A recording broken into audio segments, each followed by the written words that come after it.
Alcohol والی کریم وضو کے بعد لگا سکتے ہیں یا نہیں، وضو ٹوٹے گا یا نہیں؟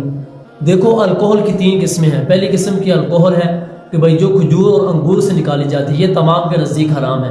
اس کے بعد دوسری قسم ہے الکوہل کی، یہ جو سبزی، گنا اور آلو سے نکالی جاتی ہے، اور تیسری الکوہل یہ کیمیکل ہے، اس سے نکالا جاتا ہے اس کو۔ تو آخری 2 اس کی گنجائش ملتی ہے، یعنی یہ جائز ہے، تو پہلے بالاتفاق تمام کے نزدیک حرام ہے۔ اور علماء نے لکھا ہے کہ بھائی اس زمانے کے اندر ہر چیز کے اندر الکوہل پائی جاتی ہے، تو آپ کس کس چیز سے بچیں گے؟ تو علماء نے کہا ہے کہ بیرونی استعمال کے لیے آپ اس کو استعمال کر سکتے ہیں، بہرحال بچنا بہتر ہے۔ ہاں اگر آپ کو پکا یقین ہو کہ اس کے اندر وہی پہلی والی الکوہل استعمال کی گئی ہے، یا اس کے اندر آپ کو خنزیر کی چربی استعمال کی گئی ہے، آپ کو پکا یقین ہو، تو پھر آپ استعمال نہیں کر سکتے۔ اگر اس کے علاوہ کوئی اور الکوہل اس کے اندر پائی جاتی ہے تو آپ استعمال کر سکتے ہیں، اس کی آپ کو اجازت ہے، لیکن علماء نے لکھا ہے کہ اس سے بھی بچنا بہتر ہے۔ تو اس زمانے کے اندر تقریباً ہر چیز کے اندر یہ الکوہل پائی جاتی ہے، تو اگر استعمال کر لی تو ٹھیک ہے، اگر بچ سکتے ہیں تو آپ اس سے بھی بچ جائیں اور رک جائیں۔